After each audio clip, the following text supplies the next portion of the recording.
Opinion looming threat of a Third World War. By most accounts and developments, tensions in most parts of the world are currently at their peak.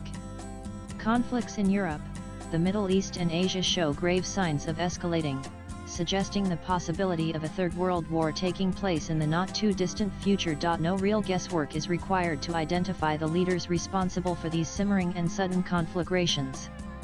5 or 6 of them are prominent players, while the rest are possibly being assisted to manage their own region-wise or country-wise disputes by their more prominent counterparts. Currently, the prominent ones are Donald Trump, United States, Xi Jinping, China, Vladimir Putin, Russia, and Kim Jong-un, North Korea. The second rung of conflict-driven leaders includes Benjamin Netanyahu, Israel, Ayatollah Khomeini, Iran, Volodymyr Zelensky, Ukraine, and Field Marshal Asim Munir, Pakistan. The bottom line is that the behaviors and endgames of the leaders mentioned are difficult to predict, and so is the impact of their decisions on the world community geopolitically, geoeconomically, and geostrategically going forward. Let us start with the crisis in South Asia, involving Pakistan and India, its two major players. The recent crisis emanating out of a terrorist strike in the sublime environs of the Kashmir Valley that claimed 26 civilian lives, has been the most significant one between these two nuclear-armed nations in several decades. It saw military action unfold and wantonly violate earlier mutually decided and agreed to geographic thresholds. It saw state-of-the-art weaponized systems being used and tested for the first time, with telling impacts produced on the ground. It concluded with intense and high-level diplomatic engagement, with the US government indirectly stroking its keys, though India pointedly denied such third-party intervention. For the first time, we also saw unprecedented levels of misinformation and disinformation being circulated, both at the diplomatic and the military level, in attempting to project and secure home advantage over what actually transpired between Islamabad and New Delhi during May 7 to 10. The 4-day India-Pakistan conflict. Following the April 22, 2025 terrorist attack in Pahalgam evolved into a very serious military crisis between the two rival nuclear states in decades. Several military and political conclusions surfaced during and after the crisis, as for example, India demonstrated her ability to deliver precise standoff attacks across large parts of Pakistan on all 4 days of the conflict, particularly on May 7 and May 10. Pakistan, on the other hand, exposed its air defense vulnerability in the face of an Indian aerial attack. Both sides also made the world aware of how seriously they viewed the threats from the air. Politically and diplomatically, the India-Pakistan interaction, if any, remains crisis-prone, and these only have the potential to escalate in terms of severity over the passage of time. Both sides were successful in calibrating and managing their respective escalatory levels. The crisis in South Asia was costly in terms of loss of human lives and expended or destroyed military equipment. Will those costs prompt them to proceed with care and caution in bilateral ties, out of fears of dangerous spillover effect and impact on the extended region? Only time will tell. The latest confrontation, however, underscores the point that South Asia could be one of the most likely theaters of a long drawn-out war, a nuclear war if you will, even if situation is not immediately imminent. The Russia-Ukraine war is now in its 4th year and is showing no signs of abating anytime soon.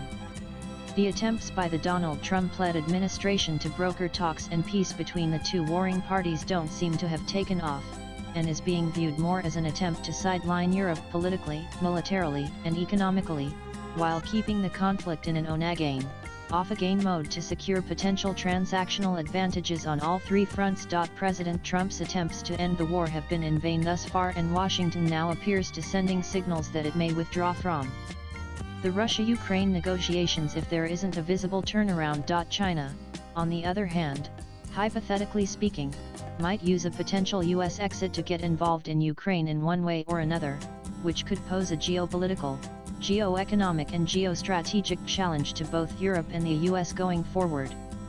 It is not a scenario the latter two will take kindly to. China's almost non-existent reaction to Trump's Russia policy is evidence enough that the current stance of Washington on the war in Ukraine and on Russia benefits Beijing. Outcomes such as a hybrid peace in Ukraine, or a rapid deterioration of transatlantic ties in Europe possibly softening its stance toward China in a bid to gain leverage over Trump, are all possible.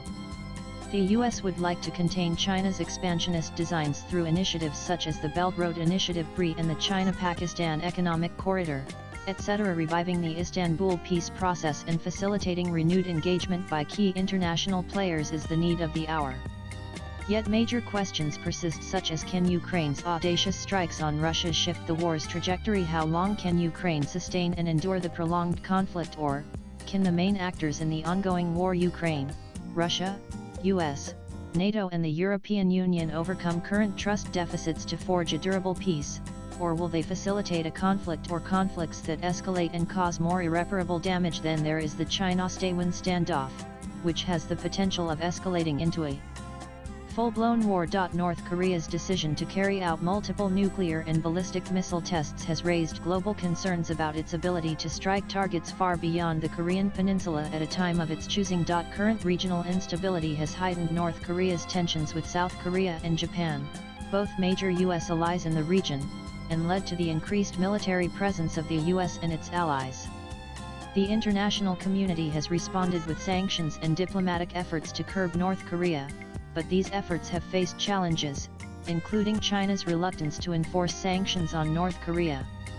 The crisis carries a risk of escalation, with North Korea's provocative actions and rhetoric raising the possibility of enhanced military conflict. Israel's attack on Iran to neutralize the latter's nuclear capabilities seems to project a larger objective: a change of regime in Tehran. If media reports coming out of Iran are to be believed, most Iranians are unhappy with the state of the economy, the lack of freedom of speech, women's rights, and minority rights. The June 13, 2025 aerial strikes have claimed the lives of the commander of the Iranian Revolutionary Guard Corps (IRGC), the Chief of Staff of the Armed Forces, and many other high-ranking IRGC chiefs. Iran has retaliated, striking at what it claims are dozens of targets, military centers, and air bases in Israel. A chain reaction has started and it is unclear where it might lead. Backed by the US, Israel could engineer a regime collapse in Iran. This could mean a population of 90 million descending into chaos, and if that were to happen, the impact on the rest of the Middle East would be massive. The exiled opposition Mujahideen Khalq, which supports the overthrow of the Islamic Republic of Iran, is getting increasingly active, as is the exiled Iranian Crown Prince Reza Pahlavi. There are other political forces as well, from those who want to establish a secular democracy to those who seek a parliamentary monarchy, and so on. What would Iran's endgame be? As it does not have many, the US is keen that Tehran restart negotiations for peace and de-escalation, which the latter currently views as a very tough choice to make, given that it would suggest surrender and defeat. Carrying out attacks against Israel suits it, but then it could invite further attacks by Israel. Iran would shy away from taking on the US in a conflict. The doomsday clock is ticking. Most of the countries at the center of various conflicts around the globe have nuclear weapons potential. There is a clear and present danger of these conflicts spilling over and crossing their respective boundaries, and escalating to parts of the world that are presently at peace. The negative fallout of artificial intelligence and climate change also have the potential to scale up the global conflict scenario to a point of no return. Swipe left for next video. However, we must remember that an escalatory war of any kind, if undertaken, needs to have public support and backing, and that is far from a given. The author is editor Brighter Kashmir, author, TV commentator, political analyst, and columnist. Views expressed in the above piece are personal and solely those of the author. They do not necessarily reflect NEWS18's views. Latest blogs.